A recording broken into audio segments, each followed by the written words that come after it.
U D എഫിൻ്റെയും B J പിൻ്റെയും ഐശ്വര്യം എന്തെന്ന് അറിയോ? ശരിക്കും പറയുകയാണെന്ന് വെച്ചാൽ പിണറായി വിജയനും എം വി ഗോവിന്ദൻ മാഷുമാണെന്ന് ഞാൻ പറയുന്നത്. കാരണം യു ഡി എഫും ബി ജെ പിയും ഒന്നും ചെയ്യാണ്ടിരുന്നാൽ മതി. കാരണം എതിർപ്പായിട്ട് നിൽക്കുന്നത് L D F C P M ആണല്ലോ. അവർ ഒന്നും ചെയ്യാതെ തന്നെ ഇപ്പോൾ പുതിയ തീരുമാനം വന്നതായിട്ട് ബന്ധപ്പെട്ടാണ് ഞാൻ പറയുന്നത്. കാരണം കേന്ദ്ര കമ്മിറ്റിയിൽ തീരുമാനിച്ചിരിക്കുന്നത് നേതൃത്വ നിരയിൽ മാറ്റം വേണ്ട, അതായത് പിണറായി വിജയനും മാറ്റം ഉണ്ടാവില്ല. ശരിക്കും പറഞ്ഞു കഴിഞ്ഞാൽ അതുകൊണ്ടാണ് ഞാൻ പറഞ്ഞത് യു ഡി എഫിനും ബി ജെ പിക്കും ഐശ്വര്യമായിട്ട് മാറും. കാരണം എൽ ഡി എഫ് എന്നുള്ള പിന്നെ ഒരാളെ കൂടി ഇവിടെ പറയേണ്ടി വരും, നികേഷ് കുമാറിന്റെ കാര്യം നമ്മൾ ചർച്ച ചെയ്താണ്. എന്തായാലും അത് കൂടി പറയാം. അപ്പൊ ഇത് കൂടാതെ ഇപ്പൊ കേന്ദ്ര കമ്മിറ്റിയിൽ നിന്ന് വന്ന ഒരു തീരുമാനമാണല്ലോ നമ്മളിപ്പോ പറഞ്ഞു വന്നത്. അപ്പോൾ സി പി എമ്മിന്റെ ഒരു മാറ്റം വേണ്ട, എല്ലാ അണികളും ആലോചിച്ചും അല്ലെങ്കിൽ കാത്തിരുന്നതും ഒരു മാറ്റം നേതൃനിരയിൽ ഉണ്ടാവും.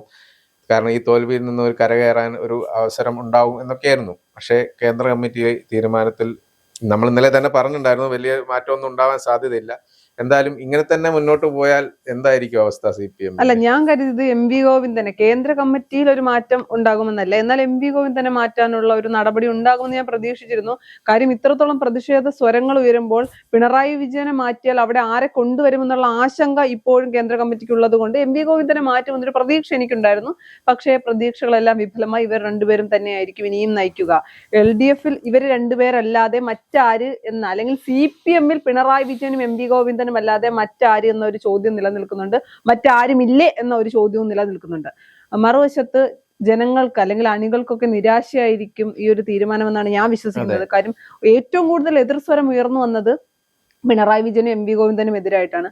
പക്ഷേ അവരെ രണ്ടുപേരെയും മാറ്റാത്തതിന് സി പി എമ്മിന്റെ രീതി വെച്ച്, അല്ലെങ്കിൽ സി പി എമ്മിന്റെ സംഘടനാ രീതി വെച്ച് നമുക്ക് പറയാൻ കഴിയുന്ന ഒരു കാര്യം എന്ന് പറയുന്നത്, പരാജയങ്ങൾ ഉണ്ടാകുമ്പോൾ നേതൃത്വത്തിൽ ഇരിക്കുന്നവർ മാറുന്ന ഒരു രീതി സി പി എം അല്ലെങ്കിൽ മുൻപ് മുതലേ സി പി എം ഫോളോ ചെയ്ത് വരുന്നില്ല എന്ന് പറയുന്നത്. വേറെ കാര്യമുണ്ട്, അങ്ങനെ ഫോളോ ചെയ്തിട്ടൊന്നും വന്നിട്ടുണ്ടായിരുന്നില്ല. പക്ഷെ അന്നത്തെ പോലെയല്ല ഇന്നത്തെ സാഹചര്യം.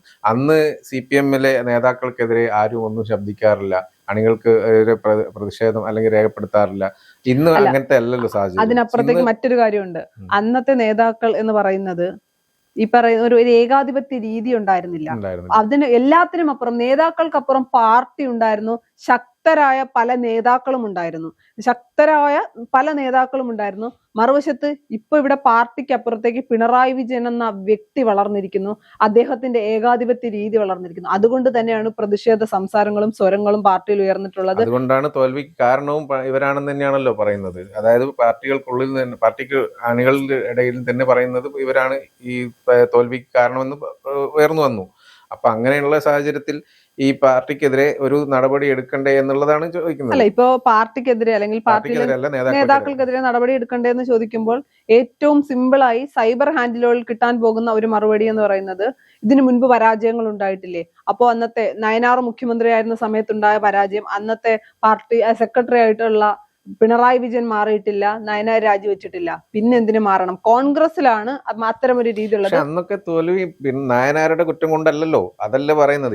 ഇപ്പോഴത്തെ സാഹചര്യം അങ്ങനെയല്ലല്ലോ. ഇപ്പൊ പിണറായി വിജയനും അല്ലെങ്കിൽ എം വി ഗോവിന്ദനും തോൽവിക്ക് കാരണമായി എന്നുള്ള ഒരു നിലപാട് പക്ഷെ അതിപ്പോഴും പാർട്ടി അംഗീകരിക്കുന്നില്ല എന്നല്ലേ നമുക്ക് ഈ തീരുമാനത്തിൽ നിന്ന് മനസ്സിലാക്കാൻ കഴിയുന്നത്.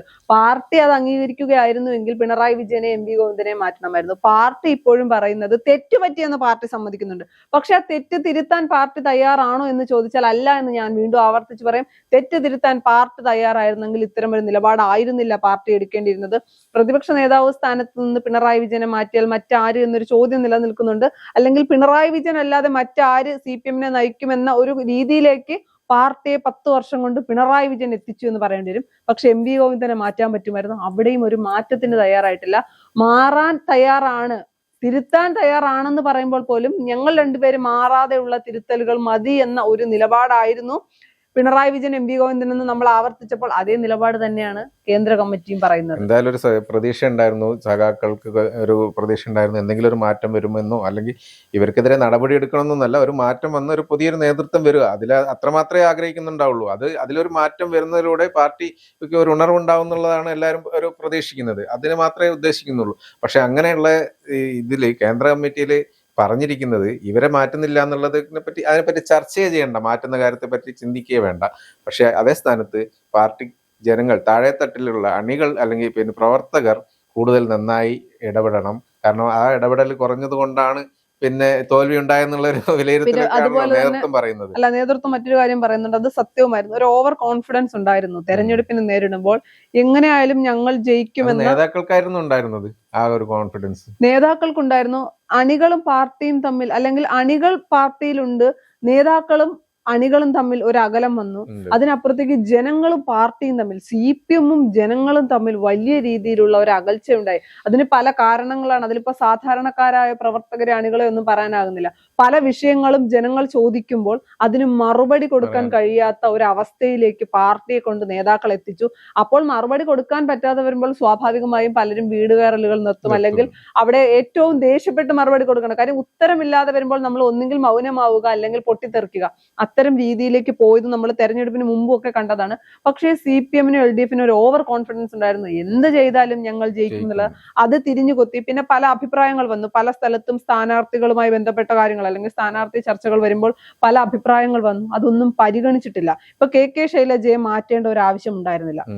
മറ്റൊരു മണ്ഡലം നിങ്ങൾ പോയി വിജയിച്ചു കൊണ്ടുവരൂ എന്ന് പറഞ്ഞത്. അപ്പൊ അത്തരം കാര്യങ്ങളിലൊക്കെ പല അഭിപ്രായങ്ങൾ ഉണ്ടായിരുന്നു. ഈ സ്ഥാനാർത്ഥിത്വം, അല്ലെങ്കിൽ ഇവരെ സ്ഥാനാർത്ഥിയാക്കിയത് ശരിയല്ല, ഇവിടെ വേറൊരാൾ വേണം എന്നൊക്കെ പറയുമ്പോൾ അവിടെയൊക്കെ അതൊന്നും ചെവിക്കൊണ്ടില്ല. അതൊക്കെ പരാജയത്തിന് കാരണമായി എന്ന് പറയുന്നു. അണികളെയും സാധാരണ ജനങ്ങളെയും ചേർത്ത് പിടിക്കുന്ന നിലപാട് CPM കൈക്കൊള്ളണം. പഴയ CPM ആകാൻ, പഴയ CPM-ന്റെ രീതിയിലേക്ക് പോകാൻ ഇവർ രണ്ടുപേർ മാറാത്ത പക്ഷം പറ്റുമെന്ന് തോന്നുന്നുണ്ട്. അവരുടെ ഏകാധിപത്യ ശൈലി തന്നെയായിരിക്കും പാർട്ടിയെ വീണ്ടും നിയന്ത്രിക്കാൻ പോകുന്നത്. അതുകൊണ്ട് ഈ പ്രവർത്തകരെയും മാത്രം കുറ്റം പറഞ്ഞുകൊണ്ട്, അല്ലെ അവർ മാത്രം നന്നായാൽ മതി, നേതാക്കൾ നന്നാവേണ്ട കാര്യമില്ല, അല്ലെങ്കിൽ അവർക്കെതിരെ ഒരു നടപടി എടുക്കേണ്ട കാര്യമില്ല എന്ന് നേതൃത്വം തീരുമാനിക്കുമ്പോൾ ഈ പ്രവർത്തകർ വീണ്ടും ഇതേ മുമ്പ് ചെയ്ത അതേപോലെ തന്നെ നല്ല രീതിയിൽ തന്നെയാണ് പ്രവർത്തിച്ചുകൊണ്ടിരുന്നതുതും ഇനിയും അങ്ങനെ തന്നെ പ്രവർത്തിക്കും. ജനങ്ങളുടെ ഇടയിൽ ഇടപഴകാൻ തുടങ്ങും. അങ്ങനെ അതൊക്കെ നേരത്തെ ഉണ്ടായിരുന്നു. പക്ഷേ നേതാക്കളുടെ ഒരു പ്രശ്നം കൊണ്ട് ഇങ്ങനെ ഇവർക്ക് വീണ്ടും നേരത്തെ പറഞ്ഞ പോലെ വീണ്ടും ജനങ്ങളുടെ ഇടയിൽ പോകുമ്പോൾ അവരുടെ ചോദ്യത്തിന് മറുപടി പറയാൻ പറ്റണ്ടേ? അത് എത്രത്തോളം അതിന് മറുപടി പറയാൻ പറ്റും? ഇപ്പോഴത്തെ സാഹചര്യത്തിൽ പോലും ഇപ്പൊ പുതിയ മന്ത്രിസഭ വന്നു, പിന്നെ പ്രതിപക്ഷ സ്ഥാനത്ത് പല കാര്യങ്ങളിലും വേണ്ട വിധത്തിൽ പ്രതിഷേധിക്കാനോ സമരം നടത്താനോ കഴിയാതെ പോയ പ്രതിപക്ഷമാണ് ഇപ്പോഴുള്ളത്. അതിന്റെ അകത്ത് മറ്റൊരു കാര്യം കൂടി ഉണ്ടല്ലോ. LDF എന്ന് പറയുന്നത് CPM മാത്രമല്ലല്ലോ, CPI ഉണ്ട്. CPIയെ ഒപ്പം നന്നായി നിർത്താൻ, അല്ലെങ്കിൽ CPIയെ ഒപ്പം നന്നായി കൊണ്ടുപോകാൻ പോലും CPM-ന് കഴിയാത്ത ഒരു അവസ്ഥ നിലവിലുണ്ട്. CPI പ്രതിപക്ഷ നേതാവ് സ്ഥാനം വേണം, അല്ലെങ്കിൽ നേതൃസ്ഥാനം വേണമെന്ന് പറയുമ്പോൾ ഇന്ന് ഏകദേശം, ഇനിയിപ്പോ CPM-ൽ എന്തൊക്കെ പൊട്ടിത്തെറികൾ ഉണ്ടാവും നമുക്കറിയില്ല. ഇപ്പൊ ഏകദേശ കാര്യങ്ങൾക്കൊരു ധാരണ കേന്ദ്ര കമ്മിറ്റി ആക്കി വെച്ചിട്ടുണ്ട്. അപ്പൊ CPI വീണ്ടും പറയുന്നുണ്ട് എല്ലാ സ്ഥാനങ്ങളും ഒരാൾക്ക് തന്നെ നൽകുന്നത്, ഒരു മുന്നണിയിൽ എല്ലാ സ്ഥാനങ്ങളും ഒരു പാർട്ടിക്ക് തന്നെ നൽകുന്നത് ശരിയല്ല എന്ന് പറഞ്ഞ് ബിനോയ് വിശ്വം അടക്കം രംഗത്ത് വന്നിട്ടുണ്ട്. അപ്പോൾ അവരവരുടെ നിലപാടിൽ നിന്ന് പിന്നോട്ട് പോകാൻ തയ്യാറല്ല. ഒരു വശത്ത് CPM-ന് ഇത്രയും വലിയ, അല്ലെങ്കിൽ LDF-ന് ഇത്രയും വലിയ പരാജയം ഉണ്ടാകുമ്പോൾ അത് CPM എടുത്ത പല നിലപാടുകൾ കൊണ്ടാണെന്ന് ഞാൻ വിശ്വസിക്കുന്നു. അന്ന് CPI എടുത്ത പല നിലപാടുകളും ശരിയായിരുന്നു. വെള്ളാപ്പള്ളിയെ തള്ളിയത്, CPM വെള്ളാപ്പള്ളിയെ തള്ളാൻ തയ്യാറായത് പരാജയത്തിന് ശേഷം ഈ അടുത്താണ് വെള്ളാപ്പള്ളിയെ ഒപ്പം കൂട്ടിയത് ശരിയായില്ല എന്നാണ്. പക്ഷെ അന്ന് CPIയുടെ നിലപാട് അതായിരുന്നു. PM ശ്രീ വിഷയം വരുമ്പോൾ CPIയുടെ നിലപാട് എന്തായിരുന്നു? അപ്പൊ പല വിഷയങ്ങളിലും CPIയുടെ നിലപാടാണ് ശരി. അതുകൊണ്ട് തന്നെയാണ് അത് CPIക്കും നല്ല ബോധ്യമുണ്ട്, ഞങ്ങളുടെ പല നിലപാടുകളും ശരിയാണ്. അതുകൊണ്ട് തന്നെയാണ് അവരിപ്പോൾ ഒരു നിലപാടെടുത്തിരിക്കുന്നത്. ഒരു മുന്നണിയായി മുന്നോട്ട് പോകാൻ CPM-നും CPIക്കും കഴിയാത്ത പക്ഷം അവരെങ്ങനെ നല്ലൊരു പ്രതിപക്ഷമായിരിക്കാനാണ്? അതെ, അതെന്തായാലും ഇപ്പോ മറ്റാരുണ്ട് LDF അല്ലാതെ എന്നുള്ള ചോദ്യമായിരുന്നു ഈ ഇലക്ഷന് പിന്നെ ഇവർ LDF ചോദിച്ചുകൊണ്ടിരുന്നത്. ഇപ്പോഴും തുടർന്നും ചോദിച്ചുകൊണ്ടിരിക്കുന്നത് പിണറായി വിജയനും MV ഗോവിന്ദനും അല്ലാതെ മറ്റാരുണ്ട് എന്നുള്ള രീതിയാണ്. എല്ലാവരും ഞങ്ങൾ മാത്രമാണ്, മറ്റാരും ഇല്ലേ എന്നുള്ള രീതിയിലാണ് മുന്നോട്ട് പോകുന്നത്. രാഷ്ട്രീയത്തിൽ അധികാരത്തിലേക്ക് പോകുക, അല്ലെങ്കിൽ രാഷ്ട്രീയത്തിൽ കൂടെ നിൽക്കുന്നവരെ വെട്ടുന്ന രാഷ്ട്രീയം, കൊല്ലുന്ന രാഷ്ട്രീയമല്ല, കൂടെ നിൽക്കുന്നവരെ പല കാരണങ്ങളാൽ വെട്ടി പാർട്ടിയിൽ നിന്ന് പുറത്താക്കുന്ന ഒരു രീതി CPM-നുമുണ്ട്, കോൺഗ്രസിലുമുണ്ട്. പക്ഷെ കോൺഗ്രസിലേക്കാൾ കൂടുതൽ അതുള്ളത് CPM-ലാണ്. പല ആളുകളെ മുഖ്യമന്ത്രിയെ ഉയർത്തിക്കാട്ടി തെരഞ്ഞെടുപ്പിനെ നേരിടുക, അവർ വിജയിച്ചു കഴിയുമ്പോൾ അവരെ മുഖ്യമന്ത്രിയാക്കുക, അല്ലെങ്കിൽ തെരഞ്ഞെടുപ്പിനെ നേരിടാൻ വേണ്ടിയിട്ട് ഒരു രീതി, ഞങ്ങളെക്കാൾ കൂടുതൽ ഞങ്ങളുടെ തലയ്ക്ക് മുകളിൽ വളരുമെന്ന് തോന്നുന്ന ആളുകളെ പാർട്ടിയിൽ നിന്ന് പുറത്താക്കുക. ഇപ്പൊ നമ്മളത് കണ്ടിട്ടുമുണ്ട്. പല ആളുകൾ, MV രാഘവൻ അടക്കം പാർട്ടിയിൽ നിന്ന് പുറത്തേക്ക് പോകുന്നത് അദ്ദേഹം വളരുമെന്നുള്ള ഭയം കൊണ്ട് തന്നെയായിരുന്നു. അപ്പൊ അതൊക്കെ കണ്ടിട്ടുണ്ട്. അതിനൊക്കെ അപ്പുറത്തേക്ക് പോട്ടെ, അച്യുതാനന്ദന്റെ അവസ്ഥ എന്തായിരുന്നു? അച്യുതാനന്ദൻ അനുഭവിച്ചത് എന്തായിരുന്നു? ഇനിയിപ്പോ പിണറായി വിജയൻ അറിയാം, ഈ വെട്ടലൊക്കെ കഴിഞ്ഞിട്ടാണ് ഞാൻ വന്നത്, എന്നെ ആരും വെട്ടണ്ട. MV ഗോവിന്ദൻ അറിയാം, പിണറായി വിജയൻ ഒപ്പം നിന്നാൽ മാത്രമേ പാർട്ടിയിൽ ഇന്നത്തെ സ്ഥാനം ഉണ്ടാവൂ. MA ബേബി പോലും തെരഞ്ഞെടുപ്പിന് മുൻപ് മൗനമായിരുന്നത് വിജയിക്കുകയാണ് എങ്കിൽ അധികാരത്തിൽ വരാൻ പോകുന്നത് പിണറായി വിജയനായിരിക്കും, അല്ലെങ്കിൽ മുഖ്യമന്ത്രിയാകുക പിണറായി വിജയനായിരിക്കും. പിണറായി വിജയനെതിരായി നിൽക്കുകയോ പിണറായി വിജയനേക്കാൾ കൂടുതൽ ജനപ്രീതി കിട്ടുകയോ ഉണ്ടായാൽ കെ ശൈലജയുടെ അവസ്ഥ ഞങ്ങൾക്കുണ്ടാകും. അതുണ്ടാകരുത് എന്ന് തന്നെയാണ്. ഇതേ രീതിയിൽ മുന്നോട്ട് പോവുകയാണ് എങ്കിൽ ഈ പാർട്ടി രക്ഷപ്പെടില്ല. ഇനി രക്ഷപ്പെടണമെങ്കിൽ പിണറായി വിജയനും MV ഗോവിന്ദനും തന്നെ തലപ്പത്തിരിക്കട്ടെ. അവരുടെ നിലപാടുകളിലും നയങ്ങളിലും, പഴയ നിലപാടുകളിലും നയങ്ങളിലും മാറ്റം വരുത്താൻ അവർ തയ്യാറായാൽ ഒരുപക്ഷെ ഈ പാർട്ടിക്ക് തിരികെ വരാൻ കഴിയും.